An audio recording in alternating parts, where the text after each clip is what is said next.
Culiacán, 1974. El sol de la tarde se filtraba entre los callejones estrechos de la colonia Gabriel Leiva, proyectando sombras alargadas y danzarinas sobre el asfalto caliente. Un olor denso y dulzón, casi metálico, flotaba en el aire, mezclándose con el tufo a basura y a las comidas baratas que se preparaban en las cocinas improvisadas.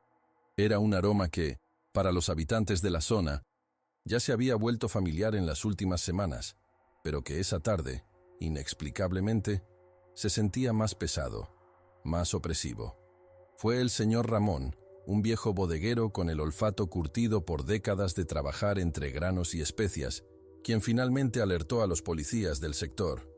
«No es normal», dijo con voz temblorosa, señalando una casa humilde y en apariencia abandonada en el número 24 de la CIA, calle Venustiano Carranza. «Este olor no es de animal muerto». La patrulla, un Ford Custom del 72, se detuvo con un chirrido de frenos. Dos agentes jóvenes, apenas salidos de la academia, bajaron con visible incomodidad. El sargento Morales, un veterano con 30 años de servicio y un bigote tupido que le cubría el labio superior, fue el primero en acercarse a la puerta. El olor, al estar más cerca, se volvió nauseabundo, una mezcla insoportable de putrefacción y algo químico, como de desinfectante barato tratando de enmascarar lo inenmascarable. La puerta de madera, carcomida por el tiempo y la humedad, se dio con un crujido lúgubre, revelando un interior oscuro y desordenado. Montones de ropa sucia, trastos viejos y botellas vacías se amontonaban en las esquinas. Pero era el patio trasero lo que realmente heló la sangre de los agentes. En el centro del patio, bajo un improvisado techo de lámina, había una construcción de ladrillo, una especie de horno rústico, del cual emanaba un calor sofocante y el espantoso olor que había alarmado a la colonia entera. A un lado, una pila de leña casi consumida. Sobre el horno, una olla de metal gigantesca, de esas que se usan para cocer nixtamal en las tortillerías, burbujeaba lentamente. El líquido oscuro que contenía no era agua ni masa. Era una sustancia espesa, grasosa, de un color indefinible entre el ocre y el rojizo, y de ella sobresalían fragmentos blanquecinos y grisáceos, irreconocibles a primera vista, pero que al instante provocaron una punzada de horror en el estómago del sargento Morales. La escena era digna de una pesadilla, algo que solo la mente más depravada podría concebir. Aquello no era el escenario de un simple crimen, sino de una atrocidad sin nombre, un acto de barbarie que desafiaba toda comprensión. Lo que encontraron en la segunda autopsia jamás fue incluido en el informe oficial.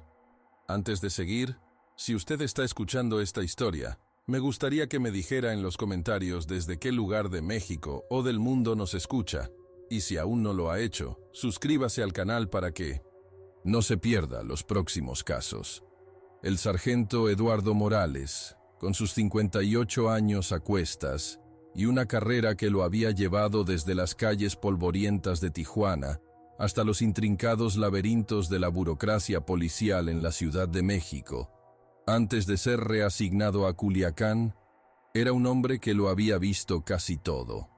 20 años en homicidios, 10 más en el archivo criminal y el último lustro en la judicial. Le habían enseñado que la maldad humana no conocía límites, pero lo que sus ojos presenciaron en la casa de la calle Venustiano Carranza superaba con creces cualquier atrocidad que hubiera archivado en su memoria o en los expedientes de papel amarillento que tanto consultaba. Su especialidad era la reconstrucción de escenas, la lectura minuciosa de los pequeños detalles que otros pasaban por alto. Y, en ese patio, cada detalle gritaba desesperación. Los gritos de los agentes más jóvenes, que habían vomitado al ver lo que había en la olla, resonaron en el patio. Morales se acercó, su rostro una máscara de piedra. Con un palo que encontró en el suelo, removió el contenido de la olla. Fragmentos de hueso, algunos largos, otros pequeños, se mezclaban con lo que parecían ser jirones de carne y cabello. El hedor era tan intenso que quemaba las fosas nasales. Era evidente que no se trataba de un solo cuerpo, sino de varios, o de lo que quedaba de ellos.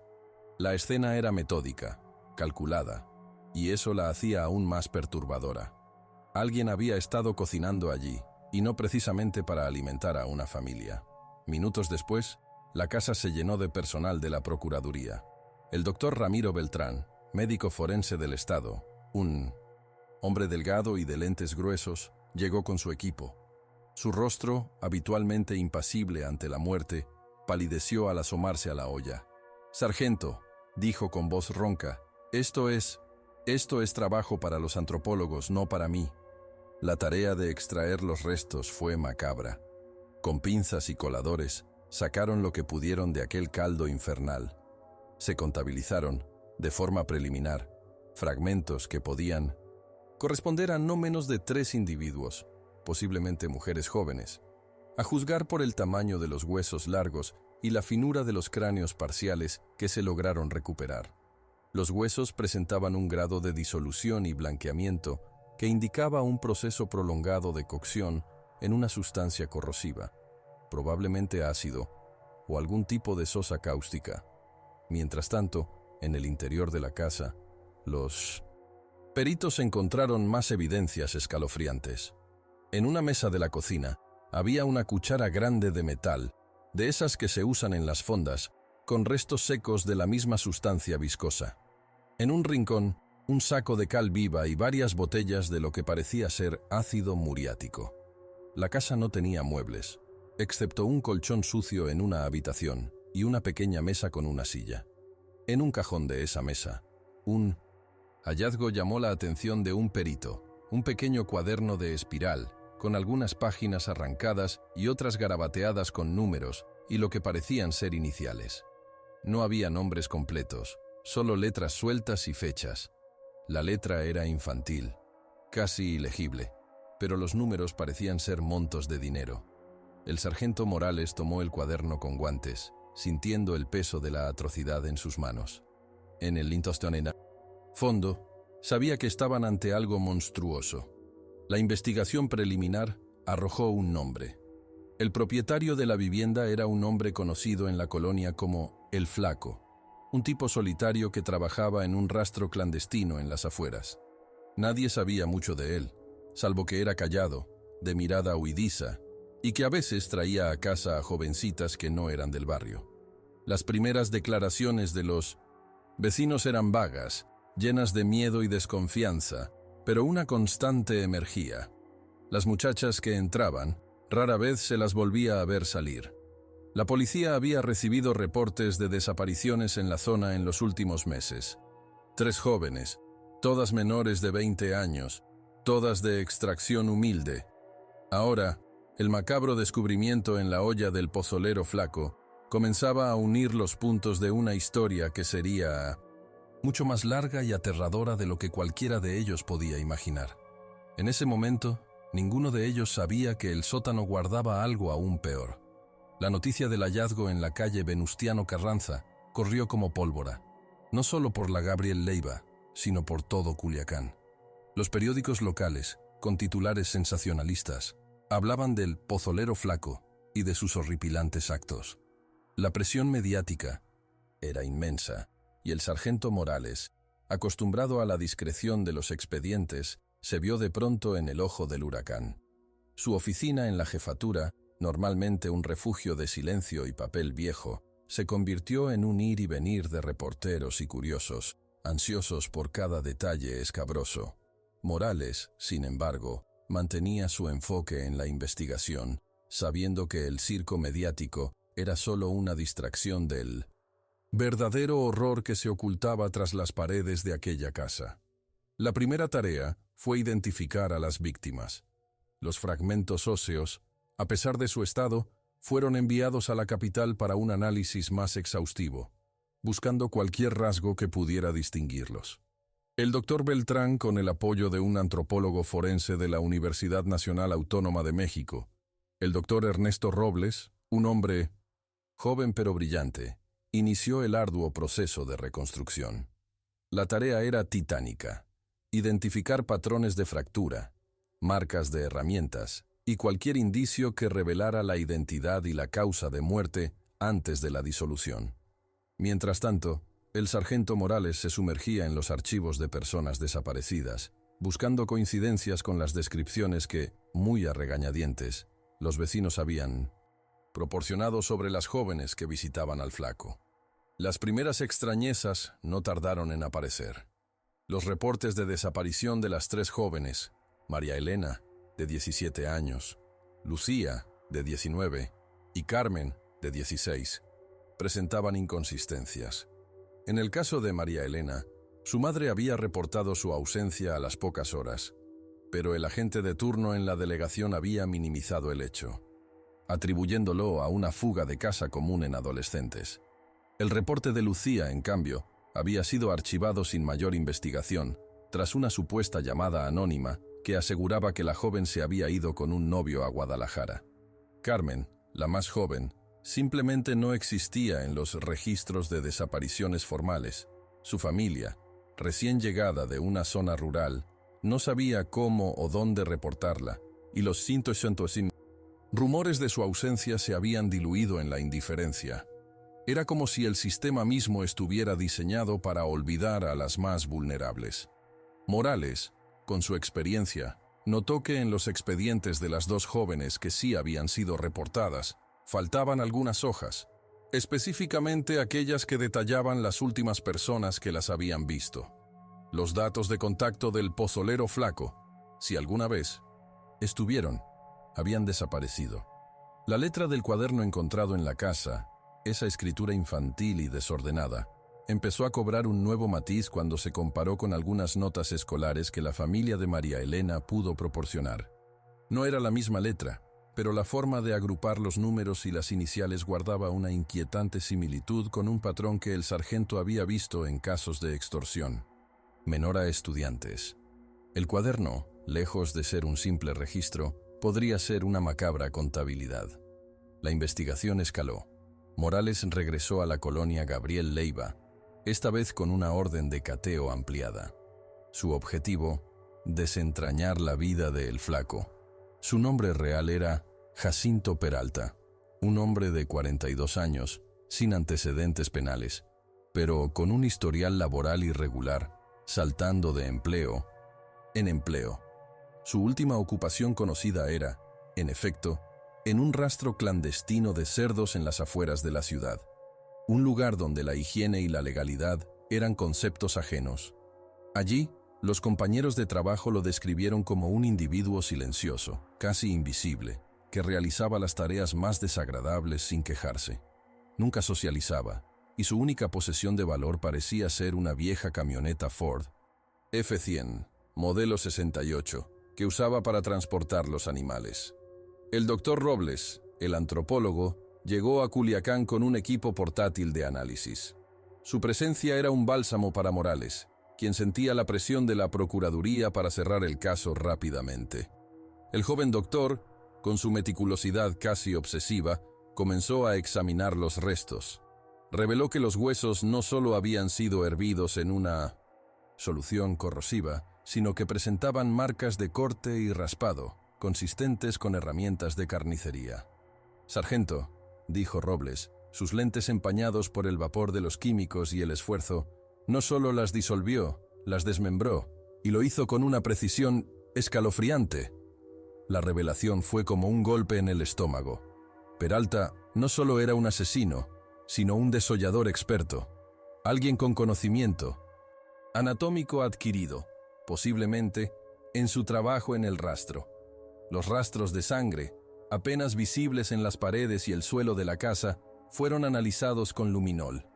Las manchas brillaron con una intensidad fantasmal, revelando la magnitud de los crímenes. La casa entera había sido un matadero.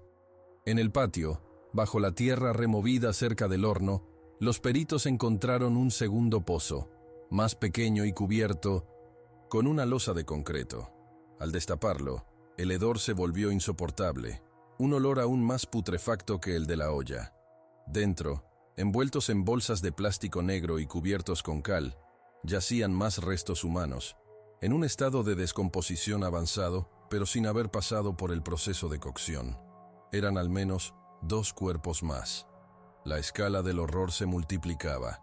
Este hallazgo confirmaba lo que Morales ya sospechaba. Peralta no había empezado a cocinar recientemente. Aquel horno y aquel pozo eran parte de un sistema, un método para deshacerse de los cuerpos. El doctor Robles, al examinar los nuevos restos, confirmó que se trataba de dos mujeres jóvenes, una de ellas con signos de haber sido golpeada brutalmente antes de morir. La otra, una adolescente, presentaba una fractura craneal. Los casos de desapariciones en 1900, la zona, que antes parecían aislados, comenzaron a confluir en una oscura y perturbadora realidad.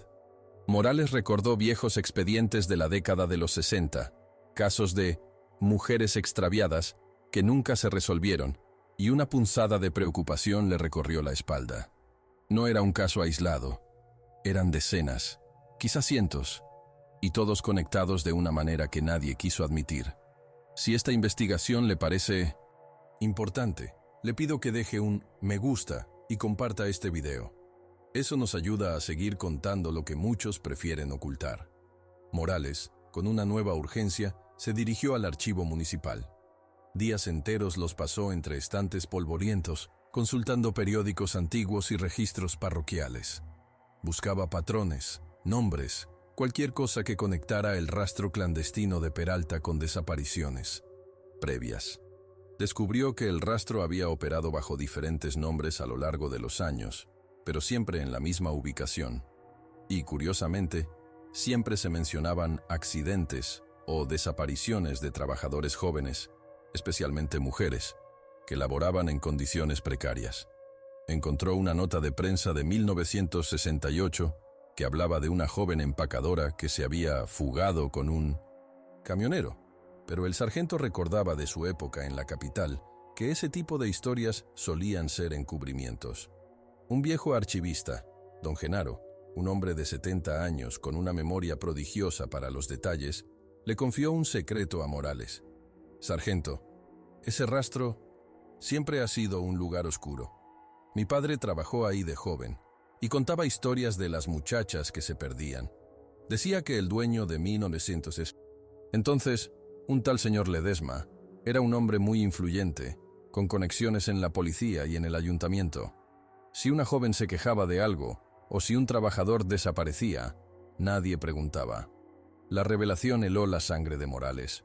No era solo Peralta, era un sistema, una red de complicidad que se extendía décadas atrás, protegiendo a los depredadores y silenciando a las víctimas. El pozolero flaco no era un caso aislado, sino el último eslabón de una cadena de horror. El sargento Morales sintió el peso de esa historia no contada sobre sus hombros. La casa de la calle Venustiano Carranza, con su horno y sus pozos, era solo la punta de un iceberg de depravación que se hundía en las profundidades de la historia de Culiacán. La conexión entre el rastro, las desapariciones y la aparente impunidad de ciertos individuos no era una simple coincidencia, era un patrón de silencio y olvido que había permitido que Jacinto Peralta, el pozolero flaco, floreciera en su barbarie. La presión para cerrar el caso se intensificaba, pero Morales sabía que no podía limitarse a arrestar a Peralta. Necesitaba desmantelar la red que lo había protegido, que había permitido que jóvenes vulnerables desaparecieran sin dejar rastro. Con el respaldo del doctor Robles, quien continuaba con la identificación de los restos, Morales obtuvo una orden para inspeccionar a fondo el rastro clandestino donde Peralta trabajaba. El lugar era tan sórdido como Morales había imaginado. Un laberinto de corrales sucios, maquinaria oxidada y un hedor nauseabundo a sangre y excremento. En la oficina principal, un pequeño cuarto desordenado, el sargento encontró viejos libros de contabilidad. En sus páginas, entre los registros de compra y venta de animales, había anotaciones crípticas, similares a las del cuaderno de Peralta, iniciales y fechas, a veces seguidas de pequeños montos de dinero. No eran pagos a proveedores, ni salarios, eran algo más oscuro. Mientras revisaba los libros, un detalle llamó su atención. Un nombre se repetía con inusual frecuencia en los registros de la década de los 60 y 70 como socio inversionista: Ledesma. el mismo apellido que don Genaro, el archivista, había mencionado. Morales sintió un escalofrío. La conexión era innegable. El rastro no solo era un lugar de trabajo para Peralta, sino un epicentro de una actividad mucho más siniestra, un lugar donde las desapariciones eran parte del negocio. La evidencia se acumulaba, pero la magnitud del encubrimiento era abrumadora. Morales sabía que enfrentaba a fuerzas poderosas. El señor Ledesma, según las palabras de don Genaro, había sido un hombre influyente. No podía simplemente irrumpir y acusarlo sin pruebas irrefutables. Necesitaba más. Necesitaba un testimonio, una confesión, algo que rompiera el muro de silencio. El sargento regresó a la casa de Peralta, esta vez con una determinación renovada. El lugar estaba sellado, pero Morales tenía la llave. Al entrar, el aire frío y el olor a humedad y muerte lo golpearon de nuevo. Se dirigió directamente al sótano, un lugar que hasta entonces no había sido explorado a fondo, pues el foco había estado en la olla y los pozos exteriores.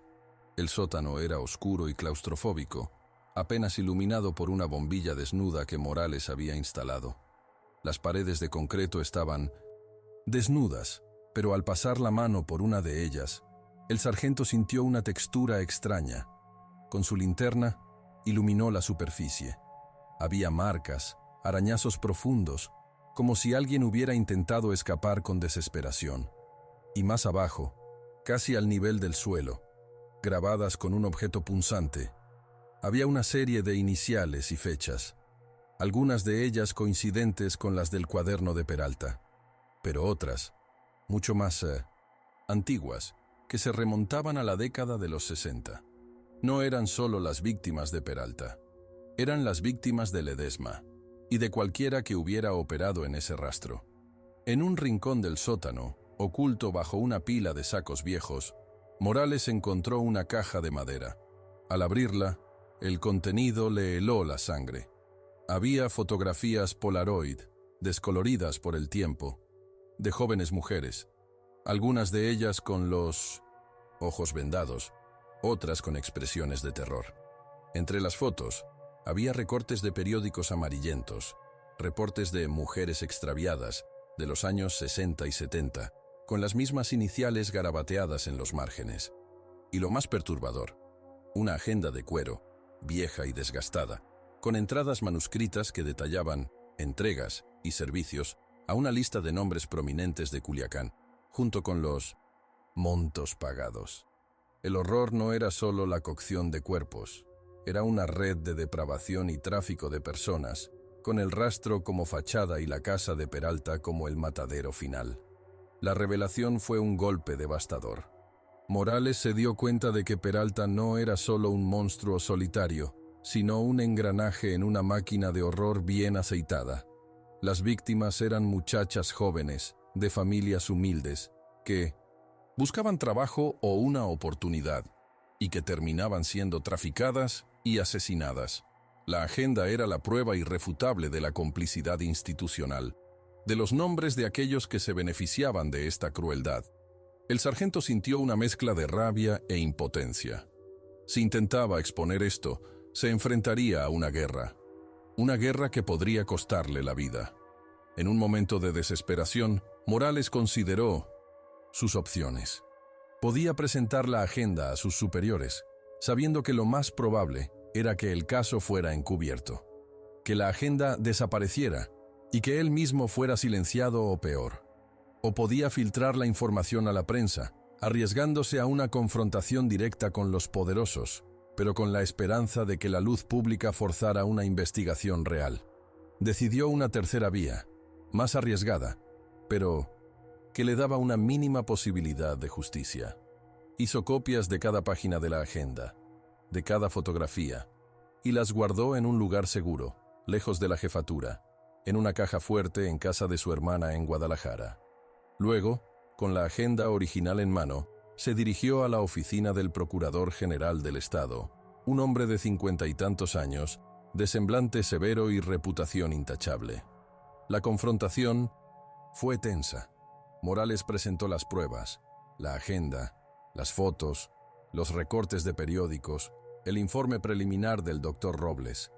El procurador, don Ricardo Fuentes, escuchó en silencio, su rostro una máscara de incredulidad y horror creciente.